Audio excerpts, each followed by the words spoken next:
Hello, and welcome to all our viewers around the world. Welcome to a wrap-up discussion from a very busy week at the World Economic Forum in Davos. I'm here with BCG's Global Chair, Rich Lesser. Rich, welcome. Hi, everyone. Hi, Judith. I'm really amazed that you're still in one piece after a week like that. Probably, more than 100 meetings, bilats, and a lot of panels you spoke on. I'd like to start us off by you looking back and saying, what did you expect coming into Davos? What were the topics you expected? What happened? What were the surprises? So I think the topics roughly followed what I was expecting. There's always a discussion in Davos about what are the current risks, how do people view the outlook, sometimes more optimistic, sometimes more pessimistic. We knew we were going to talk a lot about AI, though I think the conversation was a bit different than I expected. We can get to that. Mm-hmm. And I was really hoping and found a lot of discussion, having just finished COP28, 5 weeks earlier. What did that mean? How do we actually go from, a COP that had some important and successful outcomes to actual action to turn those statements and important agreements into reality? And that, a lot of my time, not surprisingly, is in those kinds of discussions. But I also got to do some fascinating stuff on trade. It's fun to come to Davos and get to learn things you weren't expecting to learn. And for me, this time it was particularly about trade and trade in Africa, and I got a lot out of that. So how about you? What were your expectations versus what you saw? Look, I don't know if you'd agree, and I'm probably always a glass half full person anyway, but I felt last year's Davos a lot more cautious, a lot more nervous on the global economic outlook. I felt people still were looking ahead with a lot of granularity on the volatility, what you might see, on the fact that we have elections in over 40 countries affecting more than 40% of the world's population. They can turn in many different ways, in many different places. So I felt people were recognizing that volatility, the degree of insecurity ahead, but it felt more positive to me than last year. I don't know if you'd agree. So I described it as sort of an upside down from the year before as it related to risk and uncertainty. If you go back to last year, a year ago, the big concern was macroeconomics. All these projections, from quite well-respected folks that we're either going to be in high inflation or high unemployment and a recession. And that was by far issue number one. Issue number two was real concern about the deterioration and the continued slide in the China-U.S. relationship. And issue number three was geopolitics writ large, everything else. You come this year, and it was the opposite order. I think that the big discussion, as you said, was, so many elections around the world, so much uncertainty, a lot of division within countries, not just geopolitical divisions, plus two wars where the outcomes seem really uncertain and really very sad and difficult situations. And that was I think, issue number one on people's minds. China-U.S. is not in a good place, but it seems to have plateaued some. So it's an ongoing concern, but maybe a notch down from a year ago.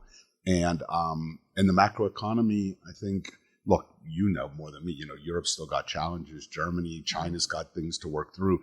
But the overall view of the economy is in a more positive place than the year before. Not that this will be some gangbuster year, but the risk of a real downturn, either in interest rate, in inflation, or in unemployment and recession is much, much lower. And as a result, not everyone, but I think many people are optimistic that the Fed and other central banks around the world over the course of the year will be able to make meaningful cuts in rates.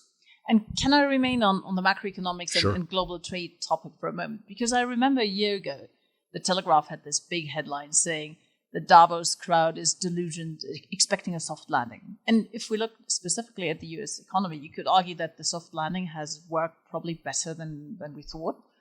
If we look at the shifts in trade flows, and our trade team looks at that all the time, saying we may end up with 1.2 trillion more trade for ASEAN, both trade with China, both trades with the West. We may see that real dent still of 200 billion between China and US trade. There's the whole question of how much India can reap on the China plus one. Where do you see the biggest opportunities also in that picture? So first, I don't know where that headline came from, because the mood I heard last year was people saying a soft landing wasn't realistic, it wasn't achievable. I felt like in the minority, because BCG, our chief macroeconomist, myself, others were in the view that it could be a soft landing, but we felt at that time like we were in the minority view that the majority view is far more negative. I think this year it would be a fair characterization. I think most people see us heading towards a soft landing, knowing there'll be a recession sometime. If someone who's negative, if they say it every year, one year they're going to be right. They're going to be right. But I think it's probably not this year, barring shocks or things that we can't predict, as has happened in recent past.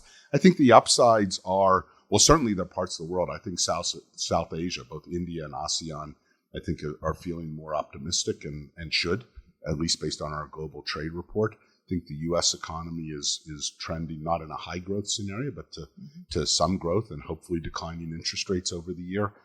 Europe's got challenges, but relative to the depths of what people were predicting, I think it's come through better than that. But there's still a lot to work through, including what the future industry is of Europe and all the challenges as energy prices stay high.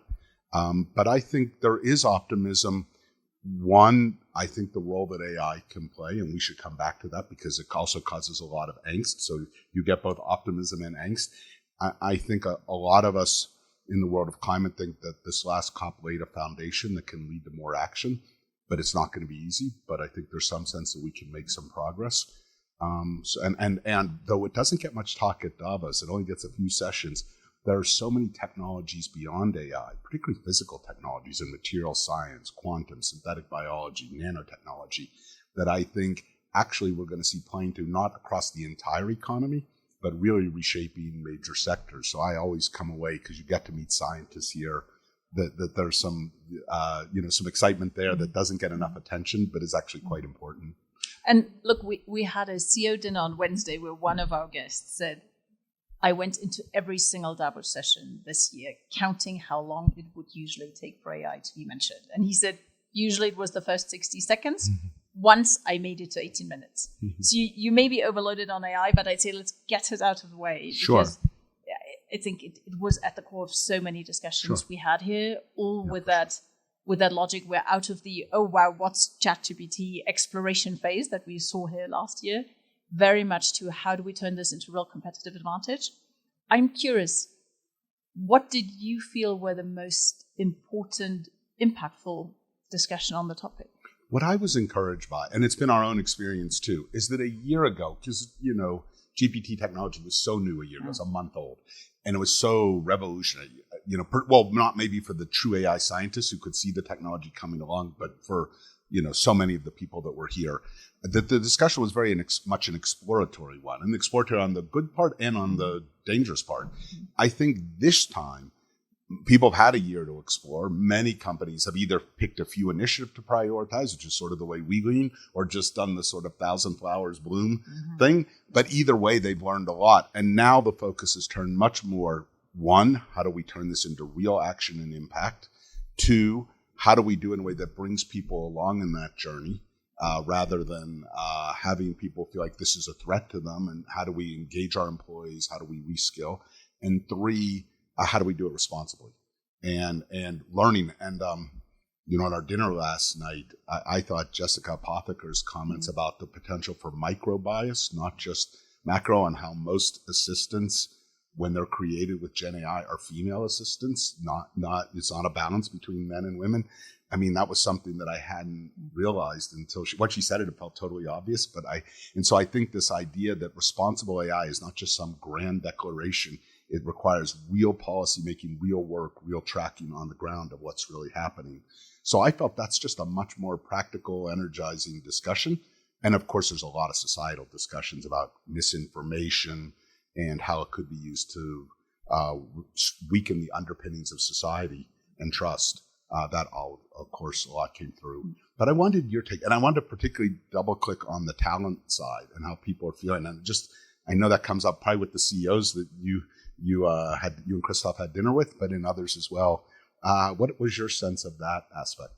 And look, on talent, I'd love to link to the examples you just gave on AI, because I think a lot of the talent, and specifically the diversity and inclusion discussion we've had for years, I think when we now discuss it in the context of AI, it just becomes so much clearer, because some of the choices are very stark. Some of the numbers are even worse than what we've seen in broader parts of the economy.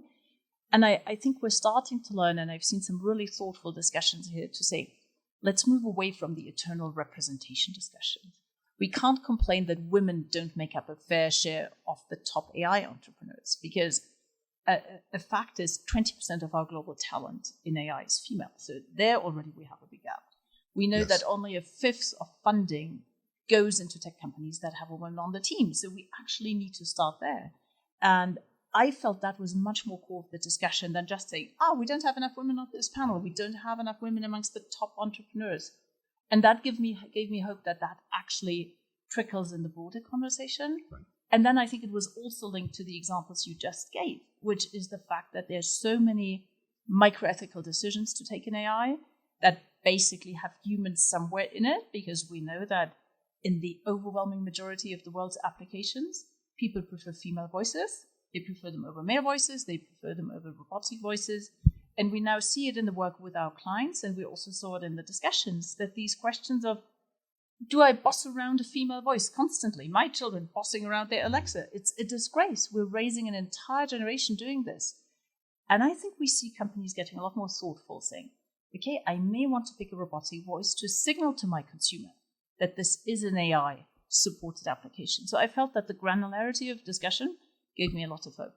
And if I could just come back on one, at first, I totally agree. And, the podcast that we did between me and Jean, our generative AI conversationalist, I like that the voice our team chose was more of a robotic voice than implying I was talking to a human, even though I thought it did a terrific job in the conversation. But I think that you're right. There are signals that we send that may not be badly intended, but actually have effects that are not the effects we want. And I think that's a big part of what responsible AI means. But I just drop back on the talent part a minute. I was in so many discussions where, what we found on so many of our clients is they're viewing this as an opportunity to reskill and upskill talent, take out a lot of the parts of jobs. The sales rep at the end of the day having to write up all their notes and prepare all their emails and do that. So they call on less customers. It's the drudgery part of the job. Things like generative AI can make an enormous difference to help on stuff like that. And it's less, at least what we're seeing so far, that we just want to downsize the workforce, a huge amount. And I was reminding, because I've been coming here for so many years, it was exactly 10 years ago in 2014 and also in 2015, I was on these digital panels, and every digital panel, digital's coming along, all the jobs are going to go away. Talk amongst yourselves. I think that was really like the starting thesis. And I was probably not completely optimistic, but more optimistic than that it wouldn't happen. But if you'd have told me 10 years later, we talk about talent shortage. We talk about talent shortage. Yeah. We're in a pretty high low unemployment environment in many places around the world. We've taken this technology, and of course, many, many jobs that existed are now done by digital technology, but we created many new jobs and many kinds of opportunities. And of course, it's always dangerous to say, well, because that was the last one, that'll be the century. This is a super powerful technology. I don't want to underestimate that. But we also shouldn't flip to the gloomy side that by definition, this is such a powerful technology, all the jobs go away. I'm certainly, after the last experience over the last decade, more optimistic that yes, many tasks, often many of the more boring ones, will go away. Having to memorize the policy manual versus really engage with the customer. Most customer services try much more to have a conversation than to be studying the manual and putting people on hold for 10 minutes to find what they want to know. I think many tasks will go away and should, but I remain more hopeful that it will open up new opportunities, particularly for companies that do treat their workforce as an asset, do invest in reskilling and upskilling. And I found many CEOs that I was talking to who had exactly that mindset. And so that left me a bit encouraged, actually. And I think there we've seen a real difference when we did our survey end of last year, basically surveying 1,400 CEOs, C-suite leaders, who all basically said, look, this is one of my top 3 priorities, is obviously AI. 2/3 were really dissatisfied with their progress. And only 6% said, I've trained 25% of my workforce, at least in some of the basics. I felt, given that we're moving out of that exploration stage, the realization that there's a massive upskilling agenda ahead and it has to happen this year, it really has to start for real, that I found pretty encouraging. By the way, that also translates over in a lot of the discussions we've had, like at our CEO dinner, on how do CEOs learn. And I've really been impressed over the last year at the granularity and the precision of learning and thinking CEOs have invested into geopolitics, into really understanding what's going on. educating themselves on GenAI, but it's coming at them at a pretty quick rate. It's one of my favorite discussions at this Davos was with the CEO of a wonderful tech company, and he's created amazing value. And we had much of our discussion about how in the most successful companies, the CEOs who at the beginning are part of a small team, they're all rolling up their sleeves together, end up running big organizations. And what do you do to prevent the CEO bubble from growing up around you, to signal that you want to learn, to thank the people that still challenge you and put a different point of view on the table? It becomes very hard as a CEO when there's so much, you're now the hero of having built this great organization, to be able to stay in a way that people will create a learning mindset, will create a learning organization. One of the quotes that I use the most, that I find most CEOs really resonate with, is one Satya Nadella has said publicly, but he also told our partners this when he joined our partner meeting a few years ago. And it was that one of the main things that he had tried to do with Microsoft in his leadership was shift from a know-it-all culture to a learn-it-all culture. And that was actually, I think, 4.5 years ago he said that. But if anything, what we're seeing is that learn-it-all mindset versus thinking you have the answers is even more important in a world of so much uncertainty and change and so much technological progress. So I'd love to come back to climate as one of the big discussion topics in Davos. The New York Times wrote yesterday that Davos put climate on the back burner. Not necessarily how it felt to me, frankly, but I was also like, I guess all of us at BCG, a lot more positive on the last COP than what we could necessarily read in the media. So I'm just curious to see what your climate discussion this week brought, both on the mitigation and the adaptation side, and what the surprises, both positive and negative, have been. So first of all, I must be a back burner person because so many my discussions were centered on climate and what we need to do. So, Davos is so big now that I think you can almost tell any story you want about what was discussed and what was not discussed. There's no question AI got the most attention. That's a given. And there's no question that there's always a discussion in Davos. Is the economy good, bad, politics, things like that. That's always true. But I think that I thought climate got a lot of attention in many of the sessions I was in. The second thing I would say is, it's not just a BCG view that COP28 was a successful COP. I heard that from so many people. Now, how successful? You get a range of views. Some people saying, yes, it was clearly better than what we expected, but there are big gaps. To other people saying, actually made an enormous amount of progress. That you'll see a range on, but not like relative to the ingoing expectations, which were frankly set very low, that this was far better than that. And then the second thing, in terms of my takeaways from this week, I think people are getting two things. One, a general understanding. We have on paper most of what we need on paper now. Doesn't mean we can't make some things better. Finance is one we have to clearly get better on. There's some others. We have most of it written down. We have to turn the paper into action. And that's super hard. It's easier to make a statement about what we're trying to do. It's often much harder to sort of say, okay, we got to really do that. Whether it's a company making a change or a country committing to a bolder national commitment, committing to make specific policy changes or investments, that's tough. And I think there was a much more of a grounding than a year ago was a debate about we can't agree on the language and that. This was like, how do we get to action? The second thing, and this is, I think, probably my main point, is that what is unfortunately true is there are a lot of both companies and governments that are acting very responsibly on climate and trying to do the right thing and making bold commitments. But the sum of those commitments is nowhere close to the amount of progress we need. And so if you're a responsible actor, it is no longer enough to say, I am acting responsibly. It's essential to say, what am I doing to drive systemic change in my supply chain with my customers, to work as a sector to make it easier for customers to understand our labels, to work with governments in a productive way, to spur new technology. And I think that idea that the people who want to be responsible on climate need to think of themselves as catalysts for broader action, not just as being able to say, well, look what I did. I acted in my scope 1 and 2 is really good, or I've done these following things. To reach far beyond their own backyard. Yeah, and as a catalyst. Yeah. I mean, that's the thing about a catalyst, as a very, very former chemical engineer, is a catalyst something that spurs a reaction, but doesn't get used up in the process. And I think that's the mindset. It's not that businesses should be sacrificing their future or governments should be sacrificing, serving their citizens.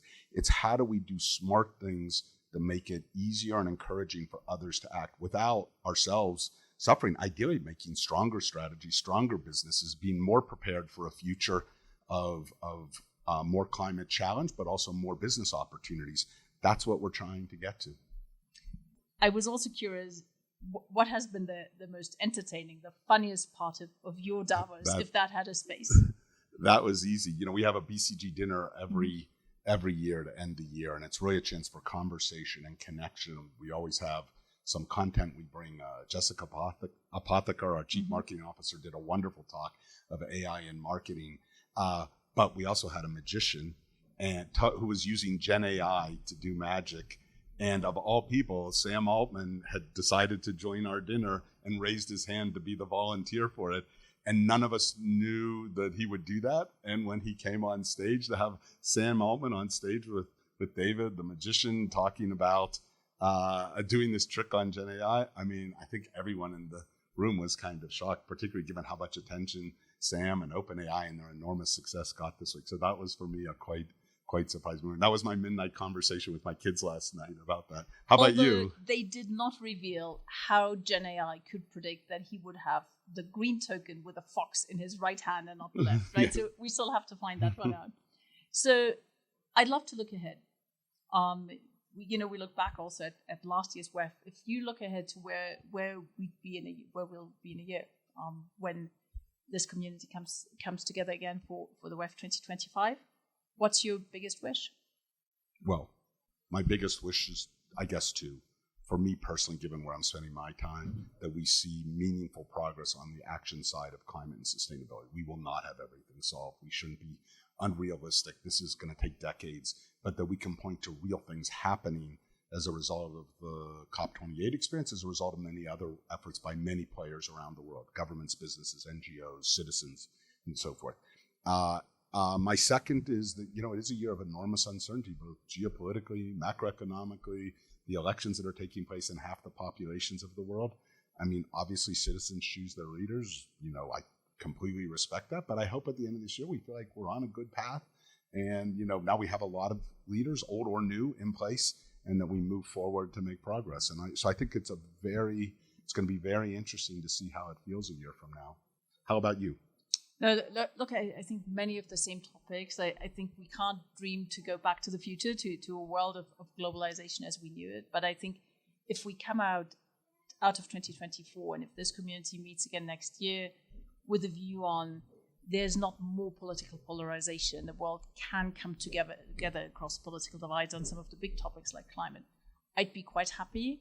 I also feel that in a world where obviously there's a lot of scrutiny on entrenched elites for good reasons, this community demonstrating that they're very seriously working to tackle a number of the world's big problems and getting support for that in broader parts of the population could be another one. Great. But thank you for taking the time, Rich. Thank you. And thank you all for joining us, and have a very safe trip home. Yes. And thank you, everyone. It's wonderful that you stuck with us till the end. We really appreciate it. Thank you.